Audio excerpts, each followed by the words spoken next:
Hello friends, welcome to Hans kitchen.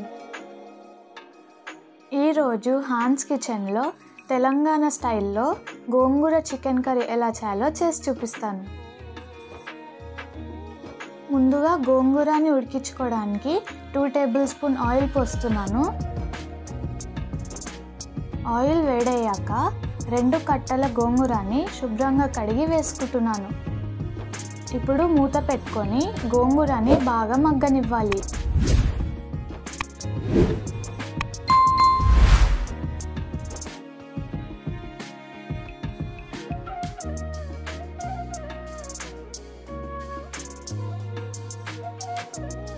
చూసారు కదా, ఇలాగా మెత్తగా మగ్గిన తర్వాత ఒక మిక్సీ గిన్నె తీసుకొని మెత్తగా పేస్ట్ చేసి పక్కన పెట్టుకోవాలి. ఇప్పుడు ఇంకొక ప్యాన్ తీసుకొని ప్యాన్ వేడయ్యాక 5 టేబుల్ స్పూన్ల నూనె పోస్తున్నాను. నూనె వేడయ్యాక 2 ఉల్లిపాయలని చిన్నగా ముక్కలు చేసి వేసుకుంటున్నాను. ఉల్లిపాయలు బాగా దూరగా వేగాక పొడుగ్గా కట్ చేసుకున్న 5 పచ్చిమిర్చి, 2 రెబ్బల కరివేపాకు వేసుకొని బాగా కలుపుకోవాలి.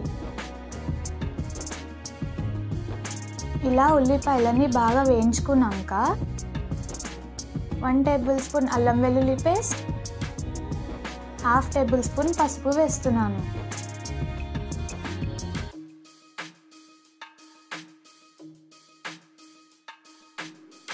ఇలా మంచిగా కలుపుకున్నాక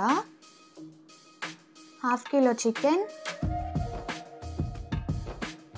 రుచికి సరిపడా ఉప్పు వేస్తున్నాను. ఉప్పు మసాలా అంతా చికెన్కి పట్టేలాగా బాగా కలుపుకోవాలి.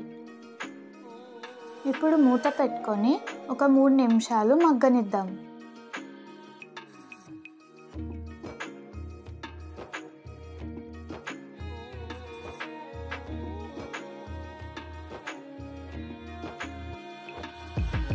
ఇప్పుడు 2 టేబుల్ స్పూన్ల కారం పొడి వేస్తున్నాను. కారం పొడి అంతా ముక్కలకి పట్టేలాగా మంచిగా కలుపుకోవాలి.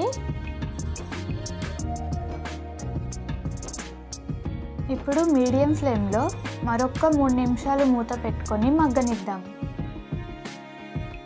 చూసారు కదా, నూనెలోనే చికెన్ బాగా ఉడికింది.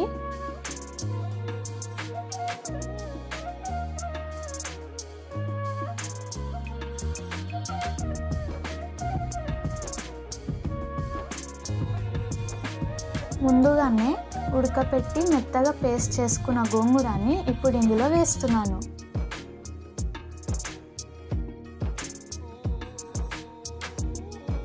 మంచిగా ఒకసారి కలుపుకోవాలి.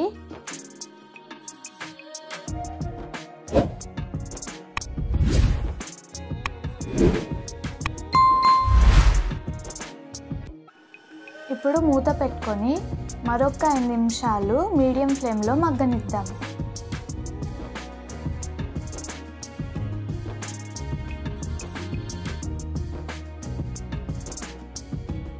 చూసారు కదా ఎంత యమ్మీగా ఉందో.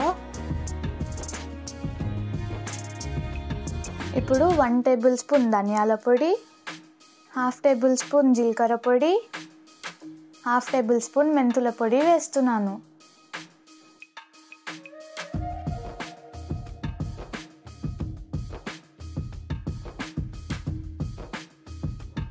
ఇదంతా మంచిగా ఒకసారి కలుపుకొని మరొక 3 నిమిషాలు మూత పెట్టుకొని మగ్గనిద్దాం.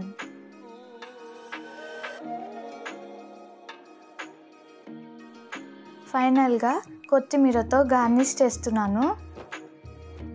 అంతే అండి, యమ్మీ తెలంగాణ స్టైల్లో గోంగూర చికెన్ కర్రీ రెడీ అయిపోయింది. మీరు కూడా ఇదే విధంగా ఒకసారి ట్రై చేసి ఎలా ఉందో కామెంట్ పెట్టండి. మా ఈ వీడియో కనుక మీకు నచ్చినట్లయితే హాన్స్ కిచెన్ ఛానల్ని లైక్ చేయండి, షేర్ చేయండి, సబ్స్క్రైబ్ చేయండి. మరొక మంచి వీడియోతో మళ్ళీ కలుస్తాను. బాయ్.